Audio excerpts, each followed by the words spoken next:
Penuntun Saat Teduh Sinode Gereja Kristen Jakarta, Jumat 2 September 2022. Judul renungan, Bertobat, Tinggalkan Dosa. Nats Alkitab terambil di dalam kitab Mazmur pasal 51.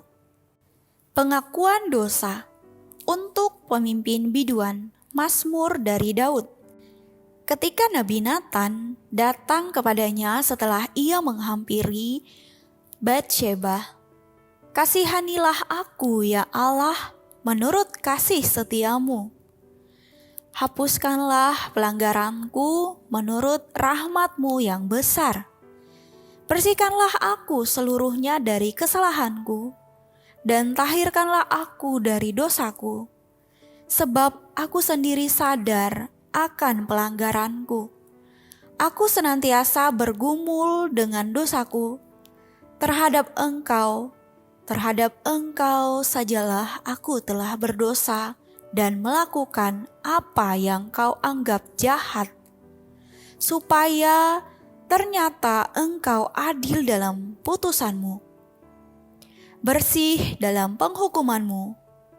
Sesungguhnya dalam kesalahan aku diperanakan, dalam dosa aku dikandung ibuku. Sesungguhnya engkau berkenan akan kebenaran dalam batin, dan dengan diam-diam engkau memberitahukan hikmat kepadaku. Bersihkanlah aku daripada dosaku dengan hisop, maka aku menjadi tahir. Basuhlah aku, maka aku menjadi lebih putih dari salju. Biarlah aku mendengar kegirangan dan sukacita. Biarlah tulang yang kau remukan bersorak-sorak kembali. Sembunyikanlah wajahmu terhadap dosaku. Hapuskanlah segala kesalahanku. Jadikanlah hatiku tahir, ya Allah, dan perbaharuilah batinku dengan roh yang teguh. Janganlah membuang aku dari hadapanmu, dan janganlah mengambil rohmu yang kudus daripadaku. Bangkitkanlah kembali padaku kegirangan karena selamat yang daripadamu, dan lengkapilah aku dengan roh yang rela. Maka aku akan mengajarkan jalanmu kepada orang-orang yang melakukan pelanggaran, supaya orang-orang berdosa berbalik kepadamu.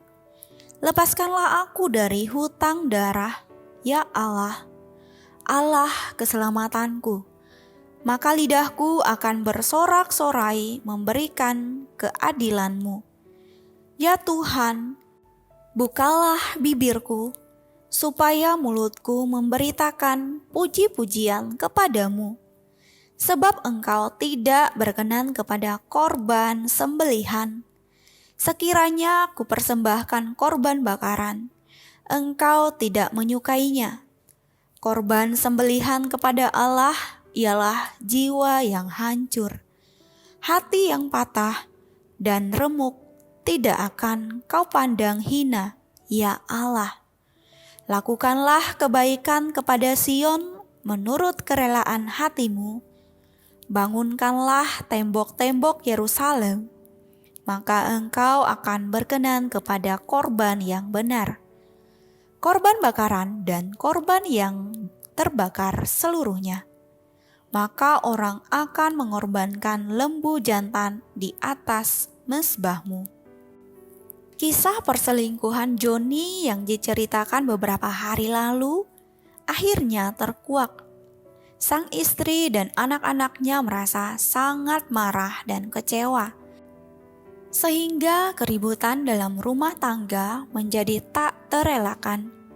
Di lain pihak, selingkuhannya meminta pertanggungjawaban dan mengancam akan mendatangi rumah Joni jika keinginannya tidak dipenuhi. Akhirnya Joni merasa frustasi dan meminta bimbingan dari hamba Tuhan. Dia mengakui kesalahannya di hadapan Tuhan dan mengambil keputusan untuk meninggalkan selingkuhan demi mempertahankan rumah tangganya. Walau tidak mudah, Joni berusaha membangun kembali keutuhan rumah tangganya. Mazmur 51 ditulis Raja Daud untuk mengungkapkan penyesalan dan pertobatan akibat kesalahannya. Dalam konteks ini, Daud bukan hanya merampas istri orang, tetapi juga membunuh suaminya. Daud pernah melakukan dosa perzinahan dengan Batsheba. Tuhan memakai Nabi Nathan untuk menyadarkannya. Daud mengakui dosa di hadapan Tuhan dan memohon pengampunan. Ia sadar bahwa bukan korban sembelihan yang Tuhan inginkan sebagai pengampunan dosa, melainkan mempersembahkan hati yang hancur di hadapannya.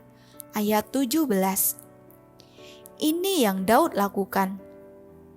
Ia tidak menyembunyikan dosa dan mencari alasan atau bahkan menyalahkan orang lain. Sikap seperti inilah yang Tuhan kehendaki dan berkenan mengampuni Daud. Setiap orang sangat mungkin dapat jatuh ke dalam dosa dengan berbagai-bagai pencobaan. Namun, ada satu hal yang harus diingat jika saat ini Anda terjebak di dalamnya. Segeralah mengakui dosamu di hadapan Tuhan dan jangan lagi berkubang di dalamnya. Tuhan berkenan kepada setiap orang yang hancur hati di hadapannya dan sungguh-sungguh menyesali perbuatannya. Firman Tuhan dalam 1 Yohanes pasal 1 ayat 9 memberi peneguhan, jika kita mengaku dosa kita, maka Ia adalah setia dan adil, sehingga Ia akan mengampuni segala dosa kita dan menyucikan kita dari segala kejahatan. Selalu ada pengampunan bagi orang yang mau mengaku dosa dan meninggalkannya. Kita bisa saja jatuh ke dalam dosa tertentu, namun yang paling penting adalah mau mengakui dan meninggalkannya. Amin. Terima kasih, Tuhan Yesus memberkati.